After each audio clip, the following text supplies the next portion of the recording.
तो 57 बरस लग गए एक वर्डिक्ट आने में, ये क्लैरिटी लाने में कि अल्पसंख्यक संस्थान है, ये तो माना जा रहा है, लेकिन अभी उस पर मुहर लगनी बाकी, जो 3 जजों की बेंच लगाएगी।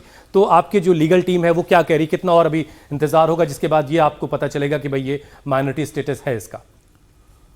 देखिए, वो तो कोर्स ऑफ लॉ अगर उस तरीके से अगर हम देखेंगे सबको, तो उसमें तो काफ़ी टाइम लगेगा, क्योंकि नेक्स्ट जज जो हैं वो शायद 6 महीने रहेंगे CGI। अब वो तो एक लंबा प्रोसेस है, उसमें तो टाइम लगेगा। मगर जो हमें क्लियरिटी चाहिए थी वो क्लियरिटी मिल गई। वो क्लियरिटी हमें मिल गई है। बेसिकली ये सारी प्रॉब्लम जो शुरू हुई है वो अजीज बादशाह केस से शुरू हुई है 1967 से, और उसमें जो ट्रबल थी वो ट्रबल खत्म हो गई। अभी फिलहाल के लिए इतना ये काफ़ी है जो क्लियरिटी चाहिए थी। अभी इस वक्त अगर अजीज बादशाह केस खत्म हो जाता है तो 1981 का जो पार्लियामेंट से लॉ पास है वो इनफ है कि उसको माइनॉरिटी कैरेक्टर माना जाए। ठीक है। शारिक, जरा सा आप चूंकि संविधान के जानकार भी हैं और लॉ एडवोकेट हैं आप सुप्रीम कोर्ट में, जरा ये समझा दीजिए हमारे दर्शकों को कि ये माइनॉरिटी स्टेटस और माइनॉरिटी कैरेक्टर, इन दोनों में क्या फर्क है? देखिए, मैं अपनी बात इस बात से शुरू करूंगा कि हमारे अलीगढ़ मुस्लिम यूनिवर्सिटी के आज़ादी के बाद वाइस चांसलर हुए थे डॉक्टर जाकिर हुसैन साहब, और उनके दौर में एक प्रोग्राम ऑर्गेनाइज हुआ जहां पे प्रेसिडेंट राजेंद्र प्रसाद आए थे चीफ गेस्ट की हैसियत से। डॉक्टर जाकिर हुसैन साहब, जो कि बाद में खुद प्रेसिडेंट ऑफ इंडिया बने, उन्होंने एक बहुत ही महत्वपूर्ण बात कही थी। वो बात मैं आपके दर्शकों के लिए बताना चाहता हूँ। उन्होंने ये बात कही थी, in the years to come how Muslims in India are to be treated, how India treats its Muslim citizens would be judged by how it treats Aligarh.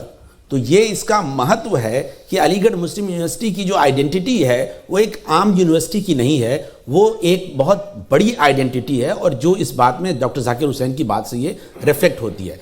जहाँ तक आप बात कह रहे हैं माइनॉरिटी स्टेटस और कैरेक्टर, उसमें कोई ऐसा फ़र्क नहीं है कि माइनॉरिटी स्टेटस एक हो, माइनॉरिटी कैरेक्टर एक हो। माइनॉरिटी जो आर्टिकल 30 क्लॉज 1 में ये एक पावर दिया गया है, एक फंडामेंटल राइट दिया गया है रिलीजियस डिनोमिनेशंस को, लिंग्विस्टिक और रिलीजियस माइनॉरिटीज़ को, कि वो अपनी एक एजुकेशनल इंस्टीट्यूशन को बना सकें, इस्टेब्लिश कर सकें और एडमिनिस्टर कर सकें।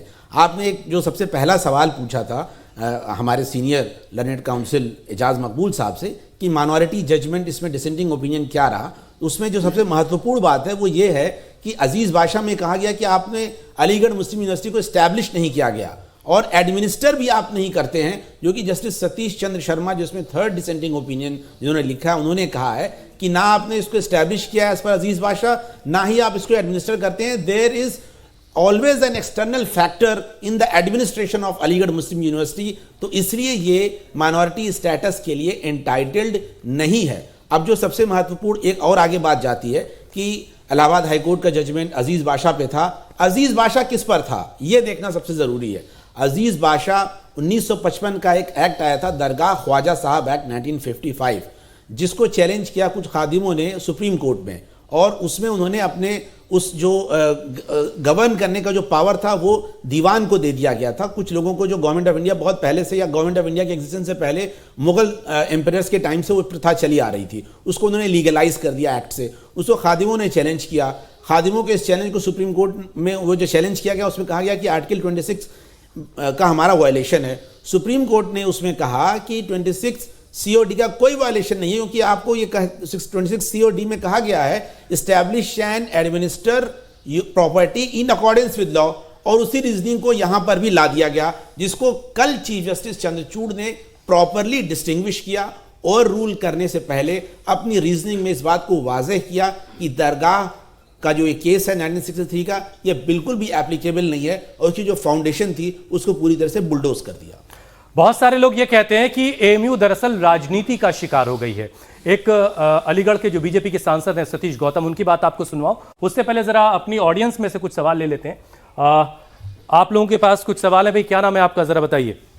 उबैर तोमर नाम है। फिर से? उबैर तोमर।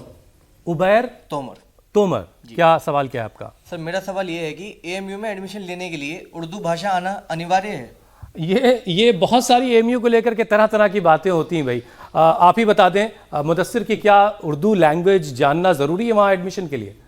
नहीं, उर्दू लैंग्वेज जानना ज़रूरी नहीं है, वो कंपलसरी एक सब्जेक्ट होता है। सबके लिए? हाँ, सबके लिए या जो पढ़ना चाहे। बेसिक्स है। उर्दू सबके लिए कंपलसरी है? हाँ, एक बेसिक नहीं, ऐसा कुछ नहीं है उसमें, कोई मैंडेटरी नहीं है, हाँ, कंपलसरी है।